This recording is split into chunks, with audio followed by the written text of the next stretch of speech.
السلام علیکم نوی ویډیو سره تاسو خلکلی ویو امید لرم چې تاسو ټول به روزه خوشحاله وئ ژوند په مزو کې به وئ ډیل کې ډېره زیاته افسوسناکه واقعه رامخې ته شوې وه چې ګاونډي خلک د ګاونډۍ جینۍ سره مینه کوله هغې سره یې واده کول غوښتل خو د جینۍ کور والا نه منله چې بیا هلک او جینۍ یو بل سره په بله په چت باندې ملاقات کولو چې هغه ملاقات په وخت باندې د جینۍ کور والا هغه هلک او جینۍ ډېر په بد حال باندې قتل کړل دا واقعه څنګه رامخې ته شوه ټول معلومات در سره په دې ویډیو کې شریکوم زموږ دا ویډیو خامخا وګورئ چې پوره معلوماتونه ځان خبر کړئ د نورو معلوماتي ویډیوګانو دپاره زموږ چینل سبسکرایب کړئ د نشان ورڅخه خامخا ووهئ چې زموږ هر یوه نوې معلوماتي ویډیو تاسو ته په اسانۍ سره میلاویږي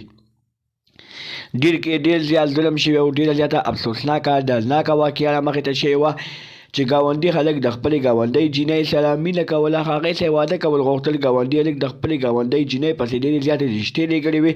خو د هغه جینۍ کور والا دا رشتې نه منلې اخر ګاونډي خلک او جینۍ داسې حرکت وکړو چې یو بل سره ملاقاتونه شروع کړل او په ملاقاتونو کې چې داسې قسمه خبرې شروع کړې چې موږ به وتښتو او په پټه به واده وکړو دوستانو چې کله دوی ملاقاتونه شروع کړل نو جینۍ کور والا چې کله دوی په چت باندې ولیدل جینۍ پلان مشین راواخیستو خپله لور یې هم قطع کړه او هغه ګاونډي هلک یې هم قتل کړو چې په هغې باندې بیا ټول ګاونډیان راپاڅېدل او هغه جینۍ کور مخې ته یې احتجاج وکړو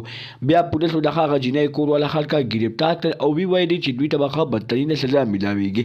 دوستانو دا وه زموږ نننۍ واقعه د نورو معلوماتي ویډیوګانو دپاره زموږ چینل سبسکرایب کړئ د نشان ورڅخه مخه ووهئ چې زموږ هر یوه نوې معلوماتي ویډیو تاسو ته په اسانۍ سره میلاویږي والسلام